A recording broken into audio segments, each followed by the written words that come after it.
Hai, Assalamualaikum. Hari ini saya akan mengajak anda salah satu sensor yang dibekalkan, iaitu ultrasonic sensor. Ultrasonic sensor ni berfungsi untuk mengesan apa-apa objek atau halangan pada jarak yang kita tentukan lah. Cara general dia kita boleh jumpa ultrasonic sensor ni terutamanya pada kenderaan lah. Contoh kereta. Kalau kita perasan apa reverse sensor, itulah salah satu ultrasonic sensor. Dia juga ada pada dalam kenderaan, itu dengan mengesan kehadiran penumpang dalam kereta. Itu juga ultrasonic sensor. Hari ini saya akan mengajar anda untuk masukkan sistem ni ke dalam robot yang saya letakkan di bahagian hadapan. Jadi saya akan letakkan arahan untuk macam mana dia beraksi atau bertindak balas pada sensor tu lah.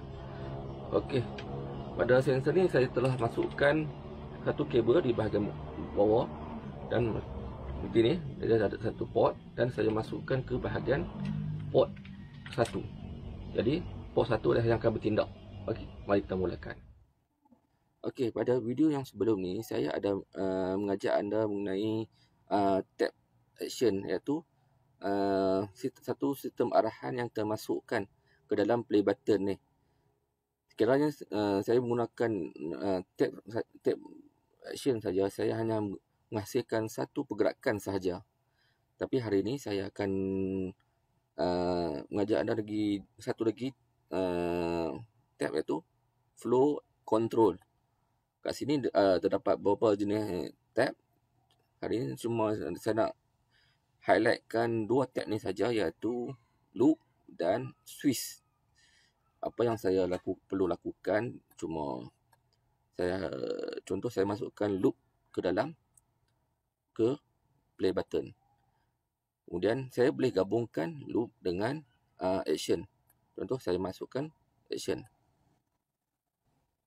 Ia akan menghasilkan satu pergerakan yang tanpa henti, sebab dia berada di dalam loop action, jasa bergerak. Untuk masukkan sensor pula, saya perlu menggunakan satu lagi tab, iaitu switch. Apa yang saya perlu lakukan cuma masukkan ke dalam loop. Okey, dia akan menghasilkan satu pergerakan sistem arahan ke dalam play button. Kat sini terdapat jenis-jenis sensor. Pada hari ini kita akan gunakan ultrasonic sensor. Jadi saya cuma masukkan ke lead dan cari ultrasonic sensor. Saya ambil compare, dan sini terdapat beberapa jenis, iaitu sentimeter dan inci. Jadi saya nak masukkan sentimeter. Yang ni dia dapat bergerak mengesan apa-apa objek pada jarak yang kita gunakan. Kali ini kita gunakan sentimeter tu. Okey, kita klik sini. Dan saya kena pastikan port yang saya gunakan. Pada tadi saya tunjukkan port nombor 1, jadi saya masukkan port 1. Kemudian saya letakkan jarak dia. Saya tak mau letakkan dia yang agak jauh, sebab ni 50. Saya letakkan jarak 7 cm.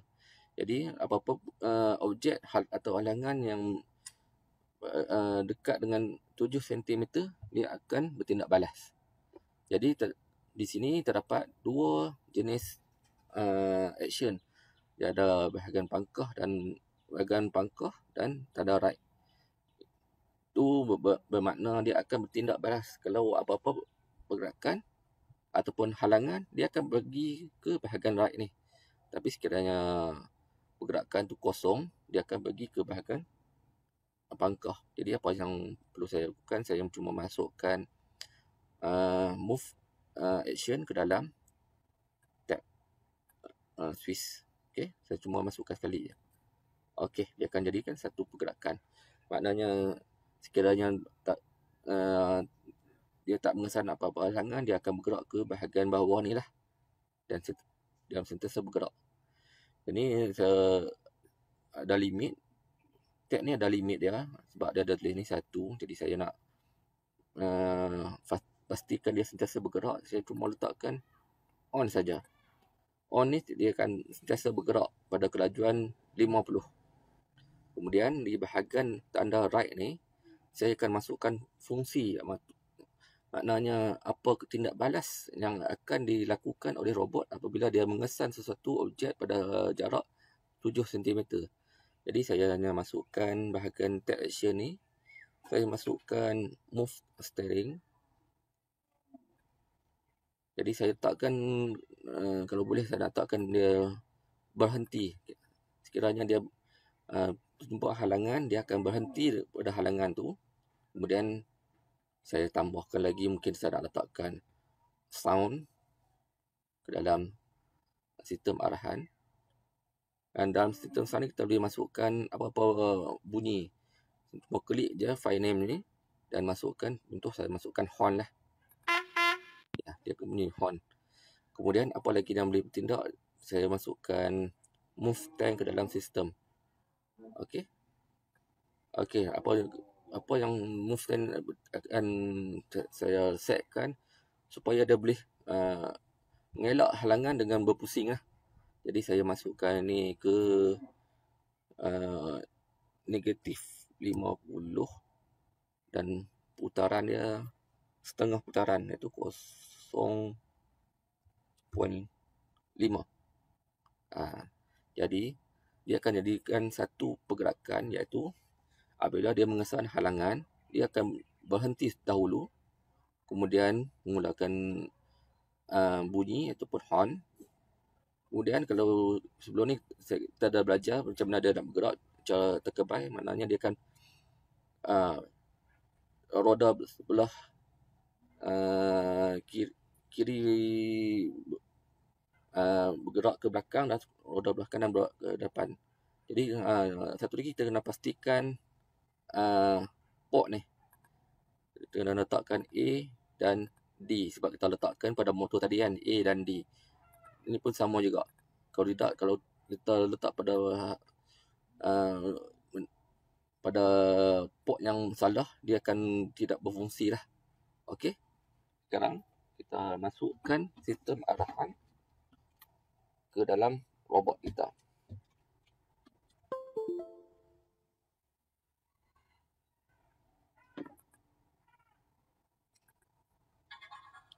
Okey.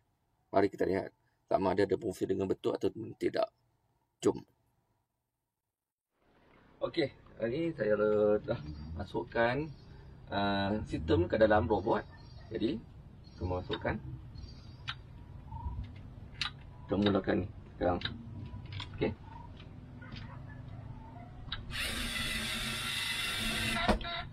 Nampak? Kiranya ada halangan, dia akan bertindak balas.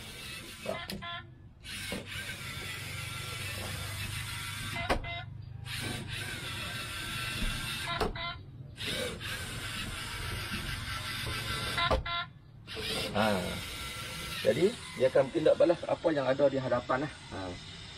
Cuba saya letakkan, dia akan bertindak balas. Okey. Okey, itu saja perkongsian kita pada kali ini. Hari ini saya telah mengajar anda macam mana untuk setkan ultrasonic sensor.